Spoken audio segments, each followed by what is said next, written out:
Hey Crafty fam, it's Alex Vanover. Welcome back to my craft room.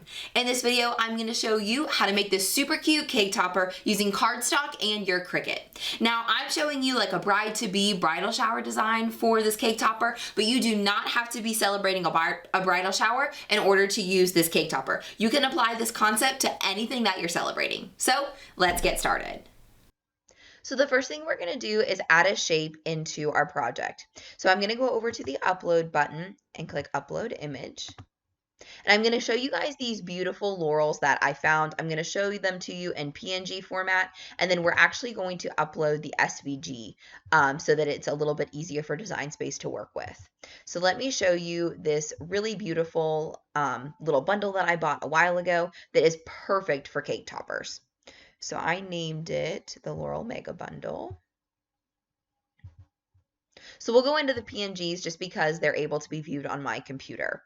So in this folder, you'll see that it comes with a bunch of different laurels, and we are going to be using laurel number 8 for this tutorial. And the reason that I chose this shape is because I like that the laurel has a little bit of detail around the outside, but it's not super detailed. So some of these other laurels that have like cutouts in the leaves or the longer leaves like this are going to be a little bit harder to cut when we already have so many details to deal with. So I picked laurel number 8 because it just has just the right amount of detail. For example, a laurel like this one would be a little bit hard to deal with because you're leaving some of like the middle is a little bit taken up by the laurel, so it gives you a little bit less room to work. So I don't like that. But some of these finer details are also going to be a lot harder to glue and keep everything together. So whenever you're choosing the outside shape for your cake topper, just make sure that you're paying attention to elements like that. So there are actually 3 folders in this bundle of different laurels. We're going to be using number 8, and I'm going to upload the SVG, but I will link this in the description for you guys if you want to go check it out in case you're interested in using some of the same shapes.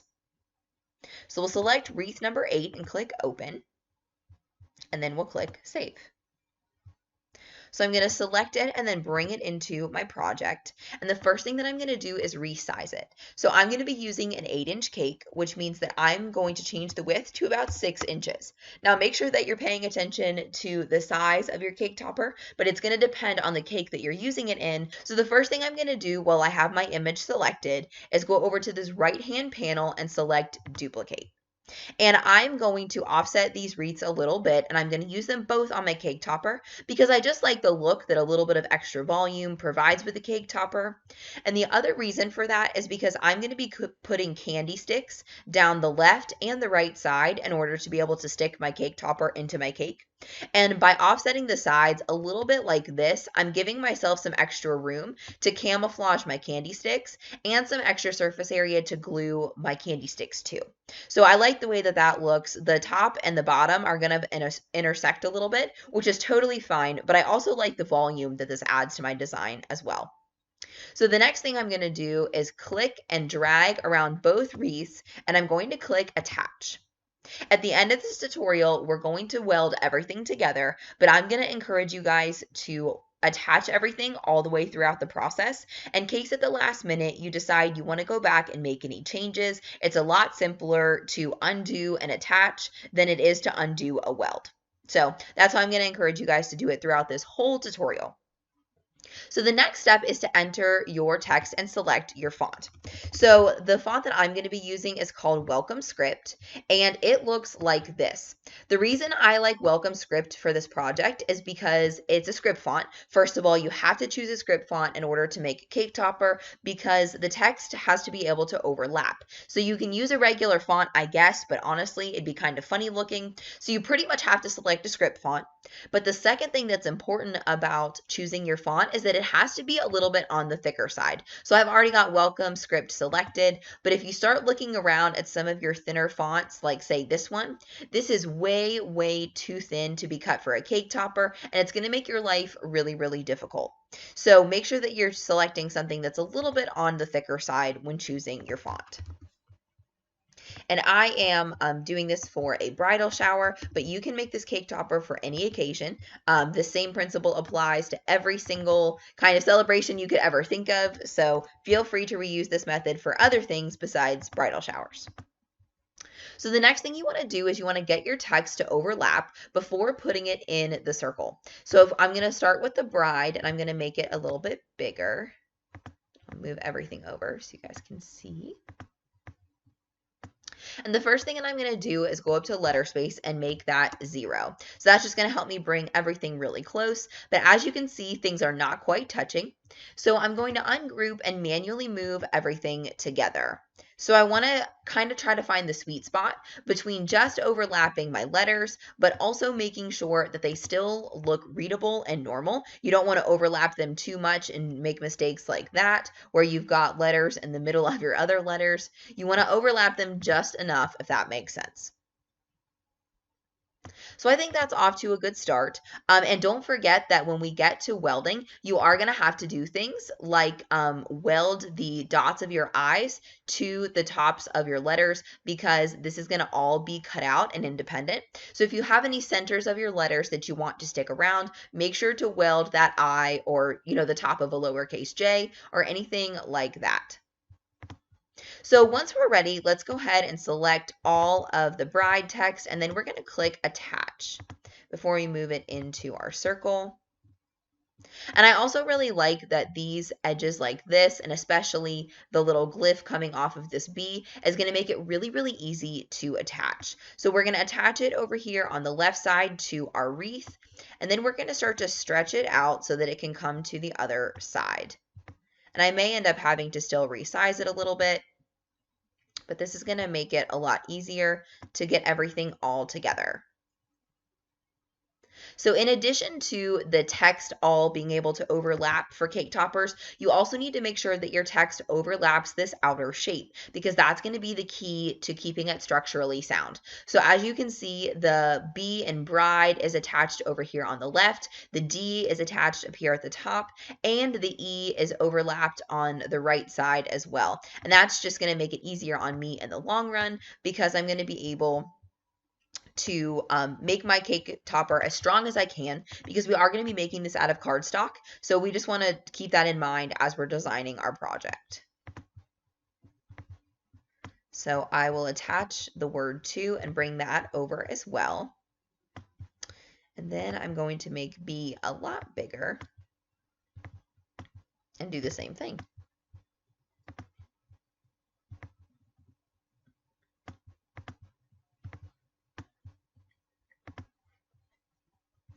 And since everything is just attached, this gives me the freedom to kind of play around with it and try to make things look even, but also balanced. So that kind of worked out perfect. I like how the B is attached to the I in bride, and the E is attached over here to the wreath. So we're off to a good start as far as sizing goes. And then we would just want to make sure that we adjust the letter or the word to. So my goal is to get the word to touch over here on the B and over here on the wreath. So I'm going to try to make it, so when I have the lock clicked, that's going to keep it proportionate as I'm sizing it. But feel free to unlock it and play with your words a little bit. You would be surprised how much room you actually have to change the proportions, and it still looks really nice. So keep that in mind, that that's an option. But I think if I make this just a little bit bigger, we should be able to do what we want to do. Oh, here, maybe I'll move the T to the bride too. Yeah, there we go. So just a little bit bigger, and we'll have it exactly where we want it.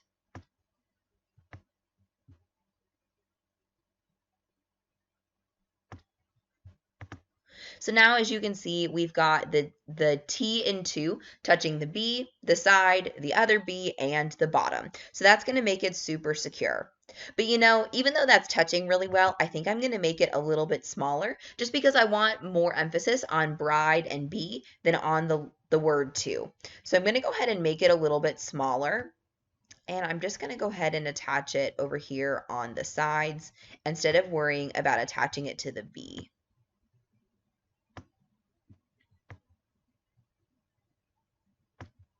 So I'm going to unlock it just a little bit and stretch it out so that the T touches on both sides. So I think that that's going to be close enough, and I like the way that everything looks. So keep in mind, this is just another pro tip in case you guys need it, but keep in mind that you can use glyphs to give yourself some extra space to let your letters touch. So the next thing that I'm going to do is I'm going to click and drag around everything, and I'm going to duplicate it because I want a second copy. And the reason for this is because we're going to weld all one copy, but I want to have a second copy that's only attached just in case I decide that I want to come back and do something different or change up my design after I cut. It's a lot easier to edit a design that's attached rather than a design that's welded. So I'm going to go ahead, and everything is still selected here on the right, and I'm going to click weld, which makes it all one image, as you can see on the layers panel over here. But I'm going to show you guys another trick in case you want to do this. It's certainly optional, but it's something that you might want to keep in mind. So since everything is attached over here, I'm going to select all the text by clicking, and then I'm going to hold down Control and click each area of my text while all the text is selected, and I'm going to click Attach. Then I'm going to duplicate this section of my text, and the reason that that's beneficial is because if I decide that I want to make the bride-to-be a different color from the rest of my cake topper, I can put everything together, and then I can add another layer of, say, glitter cardstock on top of the rest of my cake topper and really create some nice emphasis on the topper like this. So I think I'm going to cut this as well, so that means that I'm going to be sure to weld it. Remember to always weld all of your script fonts, because as you can see, this is not one cohesive image because some of the tails are tucking like in front and behind of each other, and it just doesn't look very good. So once you know that you have everything the way you like it and it's the right size, make sure to click weld on this as well. And then we're going to go over here, we're going to select everything here on the left, and we're going to use the eyeball to hide it because we're not actually going to cut this. Whoops. Got to get everything selected, including the laurel around it. There we go. So we'll click attach on all this. We'll use the eyeball and hide it. And that way when we go to cut, we're cutting two different pieces. We're going to cut this out of glitter cardstock to lay on the top. And I'm going to be using 65-pound cardstock, and I'm going to be cutting 3 different layers of this bride-to-be design, and then we're going to layer them all together to give it some structure and some strength. So that's how I'm going to plan on taking care of that. So once we get there, we're going to go to the Make It screen, and we don't need to do anything different because I'm only going to do the bride-to-be like this on the front, so there's no need to mirror or anything like that. And then we'll click Continue.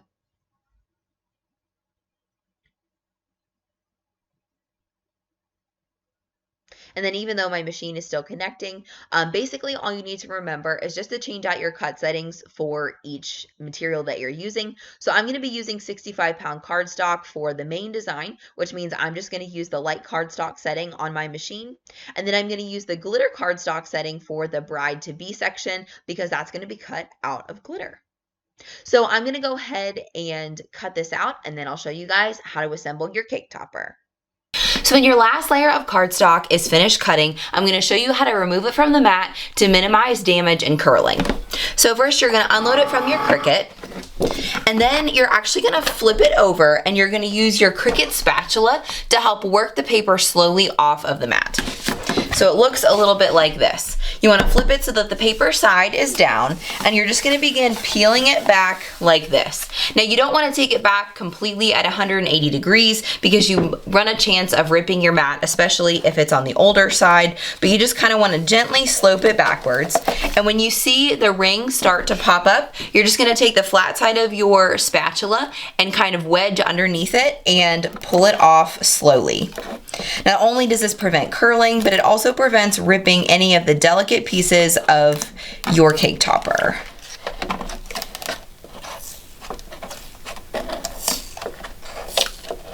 And the nice thing about your spatula is because it has a little bit of a long head, you can push it pretty far underneath the mat and get ahead of a lot of the pieces that are trying to come up. I'm going to pull it forward just a little bit. This is one of those times where you'll thank yourself for not using a super thin font, because if you use a really thin font, this step is going to be a lot more difficult than it needs to be.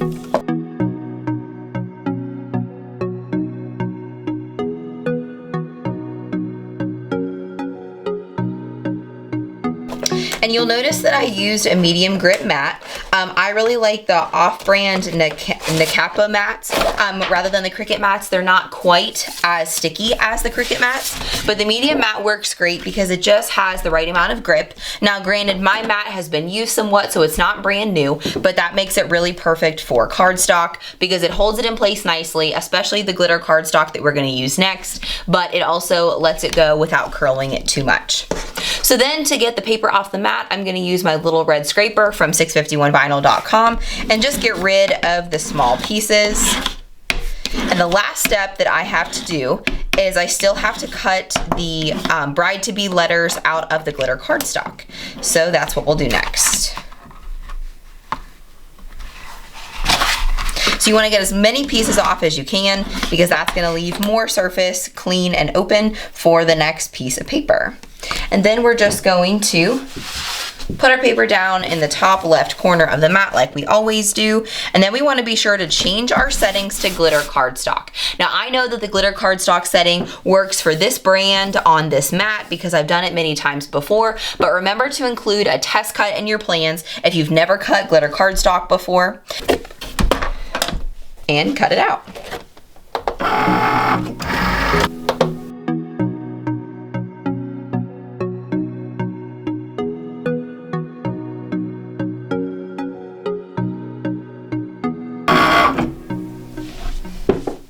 So once your glitter cardstock is cut, you're just going to unload it from your mat and you're going to take it off of the mat the same way that you took the other design off of the mat.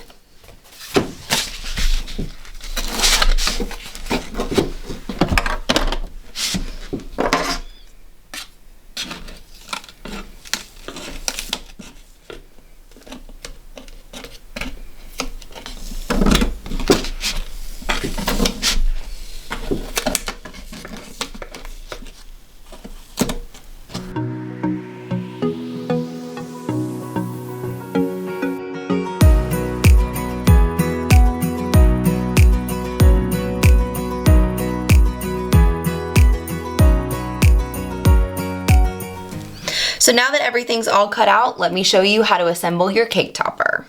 So once you're finished cutting, you should have 3 layers of 65-pound cardstock along with your glittery sentiment. So the first step is to glue these 3 layers together, and I have found a trick for doing this that I absolutely love. So you take one set that you want to lay down and you lay that down as your base. Then you find your second set that you want to lay on top of it and you line it up as closely as you can. And the reason I chose this one for the middle is because it does have like a little bit of a curl up at the top. So I feel like putting it as the middle layer will help minimize that and minimize how well you can see that.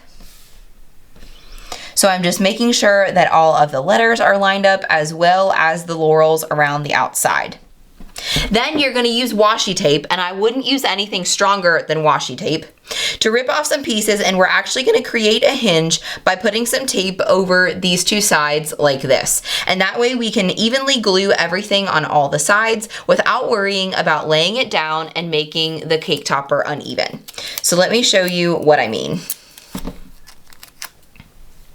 This is similar to the hinge method that you might have seen in my other videos.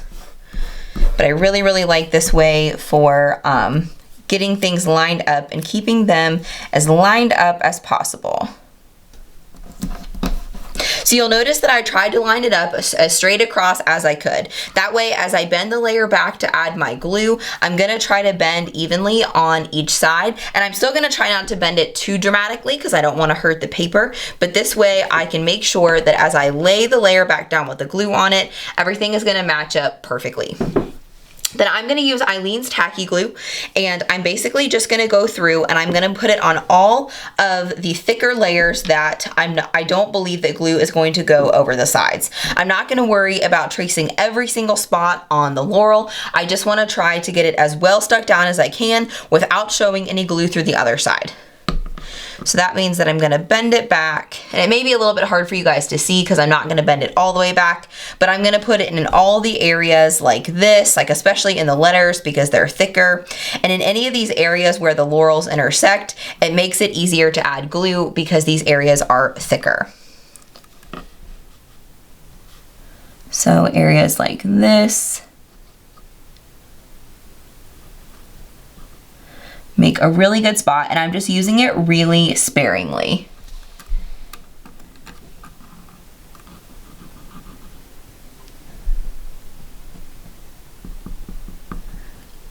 I'll try to put it on some of the little laurel leaves, but you just want to be really sparing here so you don't have a ton of glue squishing out the sides when you push the two sides back together.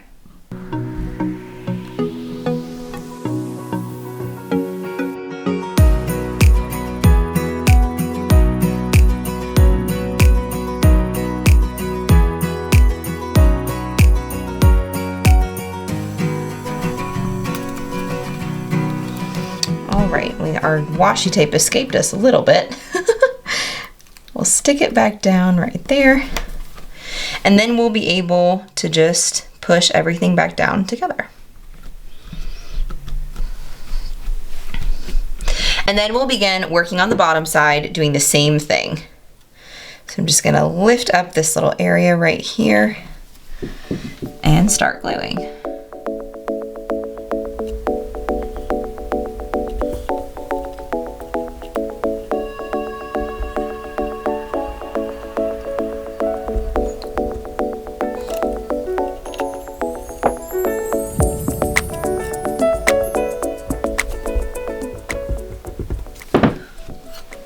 And once I'm happy with all the glue, I'll do the same thing and push this side back down. Then once I remove the washi tape for these layers, I do like to glue under the areas that had washi tape over top of them just to make sure that they stay together as well.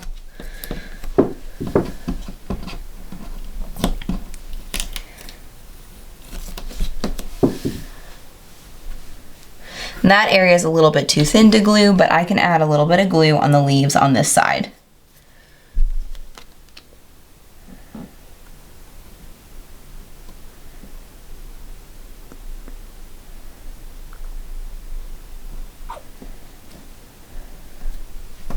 All right, and then I'm gonna pick it and move it so that it doesn't get glued to the spot where I put the glue on it. And I'm gonna set it aside and let it dry for just a couple of minutes before adding the third layer.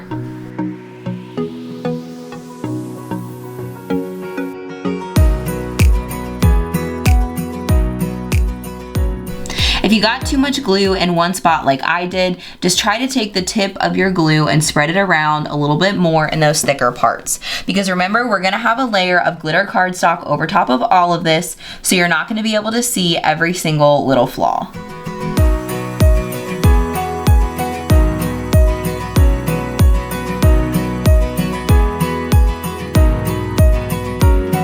My template keeps escaping my washi tape there.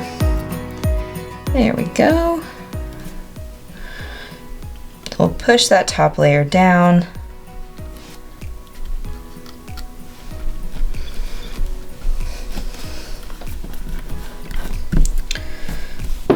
And repeat on the bottom layer, or on the bottom of the layer.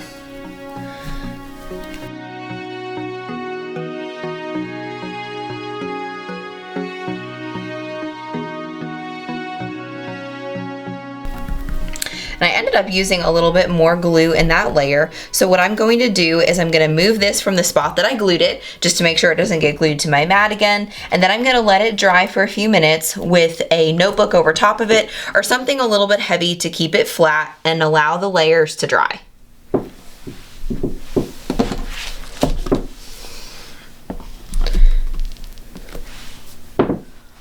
If you used a little bit too much tacky glue like I did, make sure that you move your cake topper around periodically. If you put a notebook or something over top of it, make sure that you move it around before it dries completely to the back of your notebook. But once it's mostly dry, then it's time to add any glitter embellishments that you created for your cake topper. So we're gonna follow the same procedure as before, except there's no need for the washi tape. So I'm just gonna trace the letters with my tacky glue, and then I'm gonna put my glitter sentiment over top and let it dry.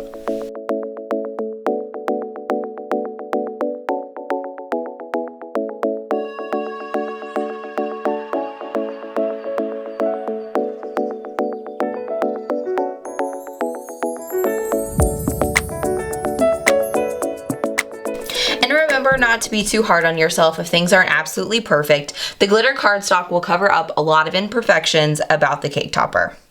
So I'm just going to start by trying to line it up mostly at the top.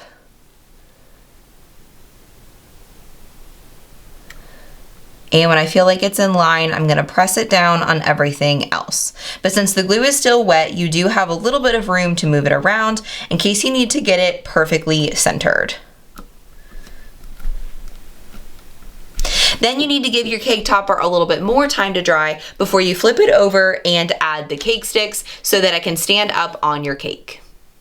So the last step to assembling your cake topper is to add these treat sticks to the back side of the cake topper and glue it on. Now you can find these treat sticks just about anywhere. You can find them in the Walmart baking aisle, the Michael's baking aisle, and I even bought these on Amazon. And I am using the 6-inch size. Treat sticks come in several different sizes, but I am using the 6-inch size because I think that's going to give me more than enough room to glue it to my cake topper and to stick it into my cake. But that is totally up to you. If you are going to size your cake topper a lot differently than mine, then you may want to consider using longer or shorter treat sticks. Now, if you don't have these treat sticks, you can also use bamboo skewers. It also kind of depends on what your cake looks like. I like the solid white plain look of the treat sticks, but again, that's always up to you. So in order to attach these, we're just going to flip it over to the back side of our cake topper, and you want to try to keep in mind what it's going to look like straight, because you want to try to glue these as straight as possible on the back side. So I know that I want my B to be straight, and then the word bride is going to go up a little bit with this E. So when I flip it over, I want to line it up a similar way just to make sure that I am adding the treat sticks on straight down and evenly. And so then you're going to want to pick one of those areas where the Laurel is a little bit thicker. So I chose kind of here and here. And what I try to do is add a little bit of glue in all the areas where I think the treat stick is going to touch all the way down. Now you want to be a little bit more generous with the glue here so that it has a nice, good, strong hold. But at the same time, of course, you don't want to go too crazy and get glue everywhere. So it's kind of a balance and sometimes takes some practice. But either way, you can still fix it as you go. So now I'm going to add glue down the sides and finish up our cake topper.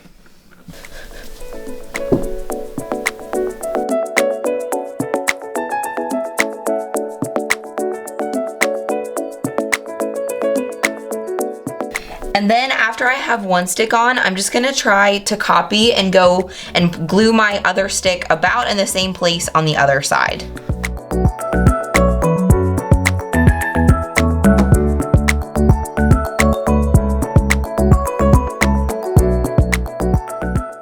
And once your sticks are on, you're all done. So make sure that you let these sticks dry 100% completely before trying to put this in your cake. So after this is dry, I'll show you what my cake topper looks like on a cake.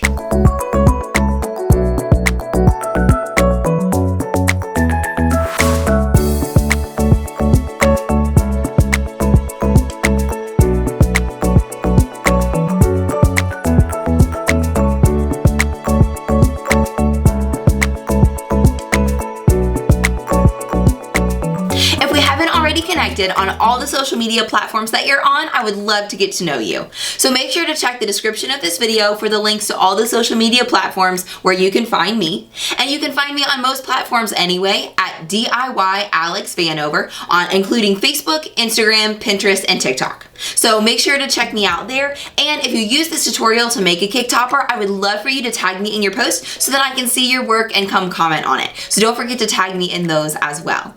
And if you haven't already, please click right here to subscribe to DIY Alex. Scroll down just a little bit and ring the bell right next to the subscribe button and select all notifications from the drop down so that you never miss when I upload a new video Fridays at 8 p.m. Eastern Time. I hope we can craft again soon.